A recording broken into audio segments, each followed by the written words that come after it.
Hariom friends. संतों की वाणी हम एवरीडे सुबह को सुनते हैं और संत बार बार करुणा के कारण, कृपा के कारण एक ही बात कहते हैं कि अपने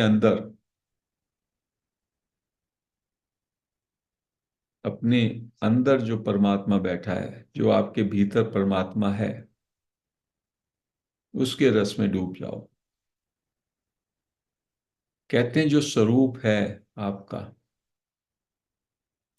वही वो परमात्मा है। और स्वरूप में आपकी स्थिति है, यहां तक बोल रहे हैं परमात्मा कि आप ऑलरेडी अपने स्वरूप में स्थित हो।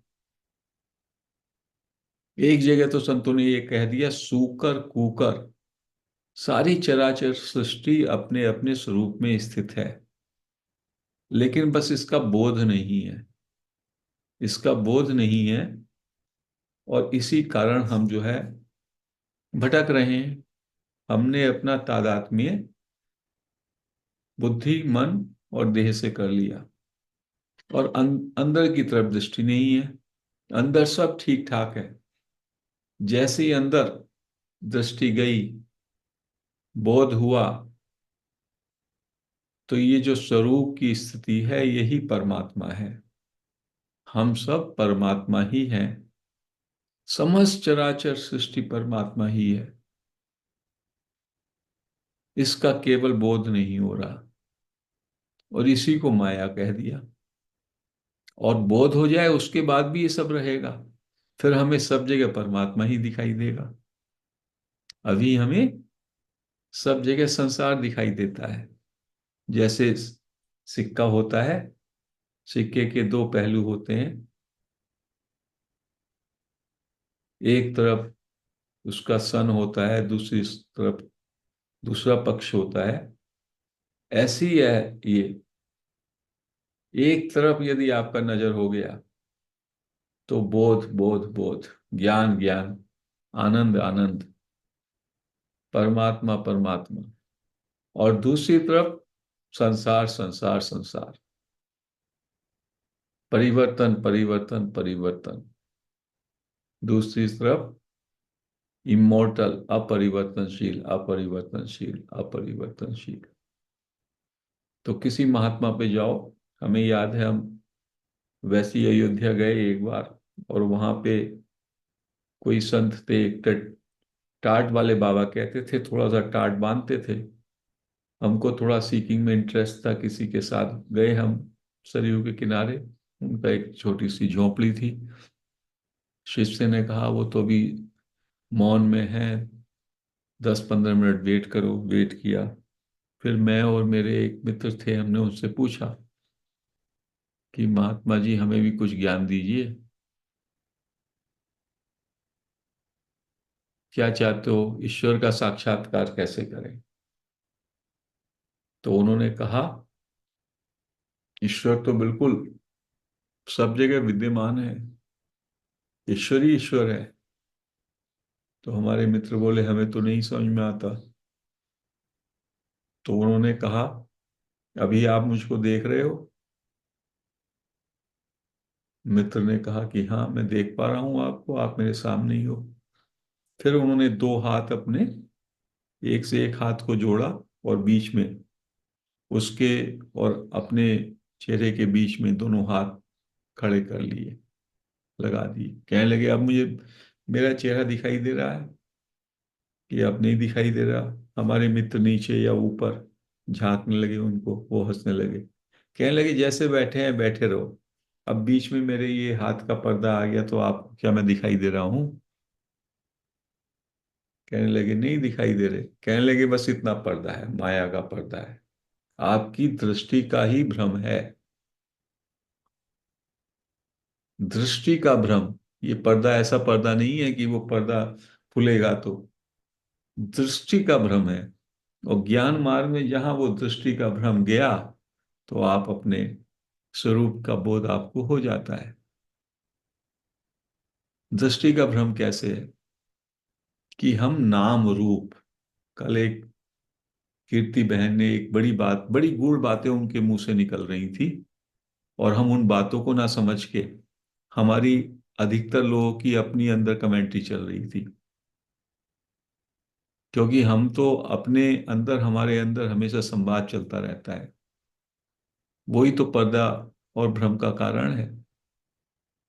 तो अभी मैं आपके सामने, आप एक कुर्सी पे बैठे हैं, आप कुर्सी मान रहे हैं उसको जिस पे बैठे हैं। तो कुर्सी क्या है? ये नाम रूप है। जिस कुर्सी पे बैठे हैं, कुछ लोग कुर्सी पे बैठे होंगे मैं समझता हूं, तो कुर्सी पे जो बैठे हैं, और आप कह रहे हैं मैं कुर्सी पे बैठा हूं, आर्म चेयर पे बैठा हूं, या कोई व्हील चेयर पे बैठा हूं, तो आपके आपकी दृष्टि में वो कुर्सी है, लेकिन उसका तत्व क्या है? उसका तत्व है लकड़ी, वुड। यदि वो वुड की बनी है, स्टील की बनी, तो उसका तत्व स्टील है। तो जो तत्व दर्शी होगा, जो तत्व को देखेगा, वो उसको लकड़ी दिखाई देगी। जैसे समस्त ऑर्नामेंट्स में केवल आपको गोल्ड दिखाई दे। गोल्ड जो है सारे आभूषणों का तत्व है। और यदि नाम रूप के प्रपंच में फंस गए तो सारे गोल्ड गोल्ड ऑर्नामेंट्स अलग हैं। आप जो है दुकान पे जाते हैं कुछ खरीदने, अंगूठी खरीदने जाते हैं, या कंगन खरीदा या कर रहा, कितनी कितनी देर लगती है आपको ढूंढने ढूंढने में। एक दुकान पे गए, दूसरे पे गए, तीसरे पे गए, चार पे गए। क्या है? ये नाम रूप का ही तो प्रपंच है। और जो तत्व में है वो कहेगा ये तो गोल्ड है, गोल्ड का एक सिक्का ही ले लेते हैं, क्या फर्क पड़ता है? तो आपकी दृष्टि, दृष्टि का भ्रम है। दृष्टि के भ्रम से आप भेद में फंस गए, और परमात्मा अभेद है। अब आप इसको ऐसे देखें कि यदि कुर्सी में से आप लकड़ी निकाल दें, कुर्सी में से लकड़ी निकाल दें, तो कुर्सी रहेगी क्या? जो नाम रूप का आप कुर्सी कह रहे हैं, उसमें से अभी लकड़ी को निकाल दीजिए, तो ना नाम है ना रूप है। तो यही माया है। जो आभूषण है, उस आभूषण में से सोने को निकाल दो, उसके बाद वो आभूषण का नाम रूप भी बचता है क्या? तो ये विकल्प है। ये वैसे ही है जैसे रस्सी में सर्प। ये बहुत गहरी बात है, संतों की बताई हुई। जब हम कहते हैं वो है ही नहीं, वो माया है, तो माया ऐसे ही है कि आरोपित है, वो नाम और रूप का आरोपण है उस पे। कोई करके देखे, आपका जो अपना कंगन है, या आपका जो भी कोई ऑर्नामेंट है गोल्ड का, उसमें से गोल्ड निकाल दो, क्या वो नाम और रूप उसका बच सकता है? नाम और रूप आभूषण का, या आभूषण की अलग जो आइडेंटिटी है, वो उसके सब्सटेंस सोने पर ही टिकी हुई है। ऐसे ही आप परमात्मा हैं। आपका एसेंस आत्म तत्व है, वही तत्व है, एक ही तत्व। और नाम रूप ने डेरा डाल दिया, और आप नाम रूप, मन बुद्धि, इसको आपने हकीकत मान लिया। एक बात बस समझ में आ जाए, कह रहे हैं 1 मिनट में ये बात समझ में आएगी, जब आएगी तो बोध ही बोध है, आनंद ही आनंद है। भेद में आनंद कहाँ है? भेद जो है, मैं अलग, तुम अलग, ये अलग, वो अलग, नाम रूप के कारण है। और नाम रूप परमानेंट थोड़ी है। नाम रूप में से यदि तत्व निकाल दो, तो वो टिक ही नहीं सकता। वही माया है, वही माया है जिसको मान लिया है, मेरे मन ने मान लिया है। तो ये ज्ञान है। कि वो प्रतीति मात्र है, वो है नहीं। है उसके अंदर जो है तत्व है, उसको हटा दो तो वो सब कुछ है ही नहीं ऐसा।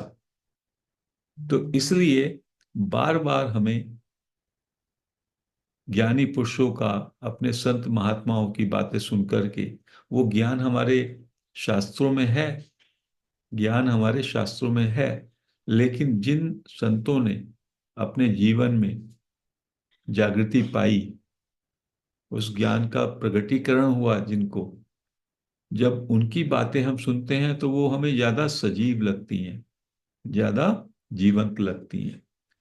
और हर एक संत, संत का दिल जो है करुणा से भर जाता है, जिसको भी बोध हो जाता है वो आनंद और करुणा से भरा रहता है, और वो मजबूर हो जाता है उस आनंद को जगह जगह बोलने के लिए।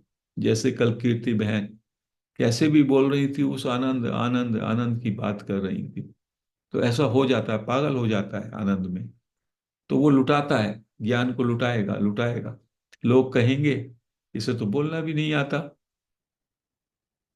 कल ही हमने छोटा सा इसका नमूना देखा, यदि कोई सोचे तो। और कितने लोग सोच रहे थे क्या बोल रही है ये बहन, क्योंकि हम लोगों के अंदर अहंकार है, हम सब उसको जज करते हैं। वो अपना सब कुछ जो उनको बोध हुआ या ज्ञान हुआ, या जो आनंद है उसकी, उसको लुटा रही थी वो, जैसे भी बोल रही थी। और हमारी अंदर खुद ही कमेंट्री चल रही थी।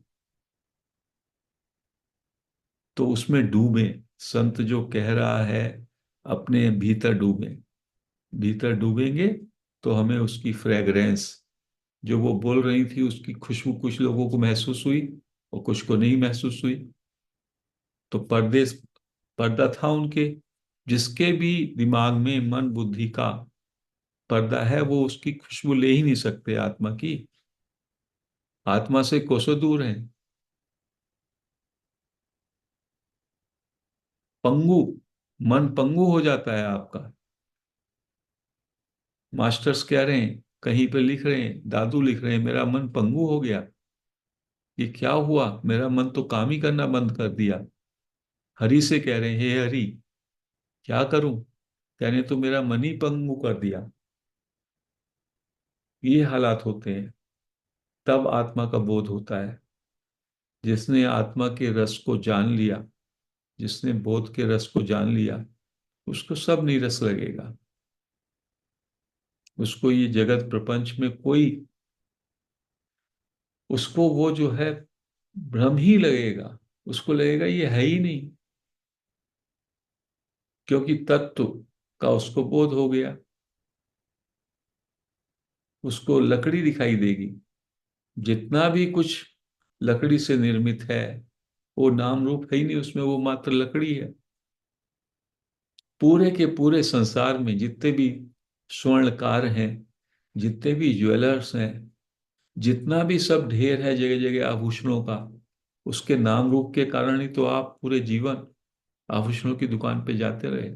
यदि उसको आप सोना मान लें तो आप ऑर्डर ही कर सकते हैं, 10 ग्राम, 50 ग्राम, 100 ग्राम, 200 ग्राम का।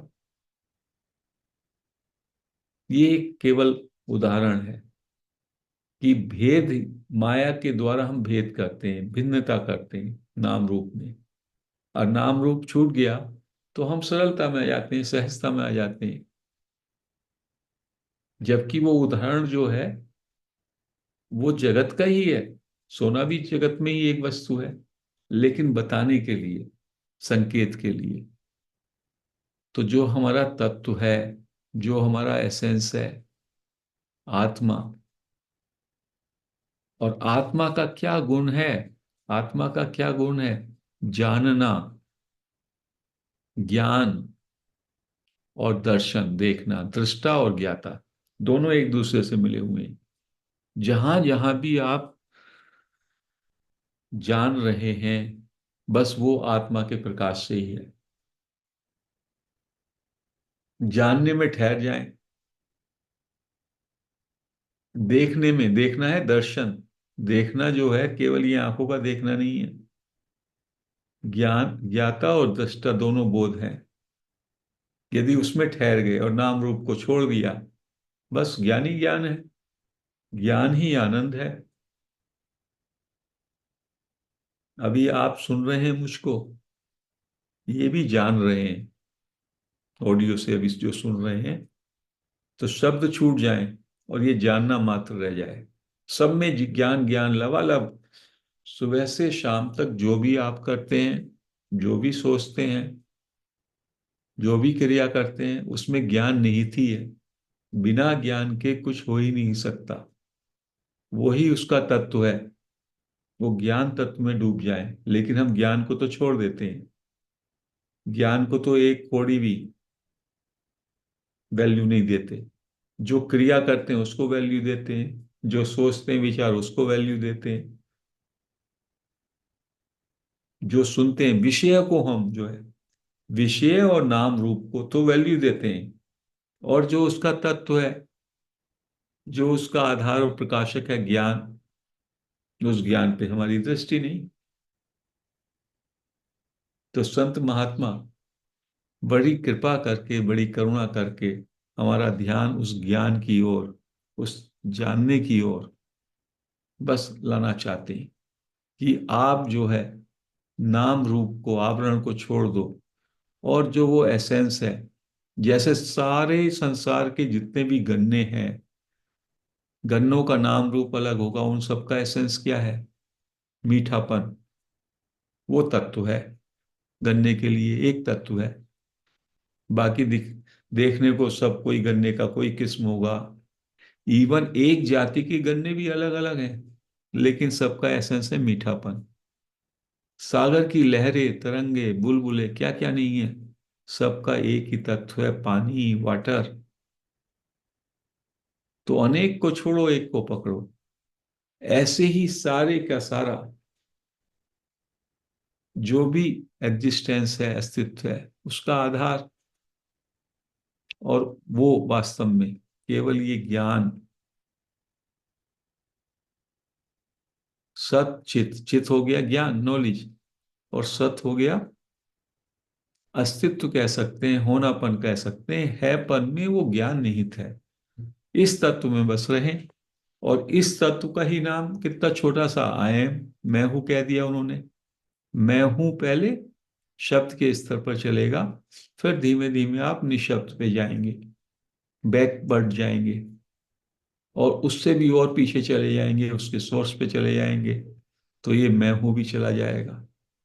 और फिर केवल वही अव्यक्त परमात्मा, सुप्रीम पावर, बस केवल मात्र वो रह जाता है। वही अंतिम तत्व है, वही परम तत्व है। तो गुरु कृपा से, अनुग्रह से इन मास्टर्स ने हमको इतनी बड़ी बात बताई, लेकिन हम तो बुद्धि से उसको किसी और से जोड़ लेंगे। अरे उसने भी ये अच्छी बात बताई, उसने भी अच्छी बात बताई, तो हम मन बुद्धि चलाते हैं। सत्संग में मतलब होता है कि हमें कोई कंपैरिजन नहीं करना। कंपैरिजन में तो हम उस बात को सूचना के स्तर पर इकट्ठा कर रहे हैं। सत्संग का मतलब होता है उस बात का भी तत्व पे जाएं। जो मैं बातें बोल रहा हूं वो तो नाम रूप के आधार पे ही बोल रहा हूं। शब्दों को नहीं पकड़ना है। शब्दों के अंदर भी जो उसकी आत्मा है, तत्व है, उसको पकड़ना है। ऐसा संतों का कहना है। तो आज हम इस सत्संग को यहीं समाप्त करते हैं। हरिओम फ्रेंड्स।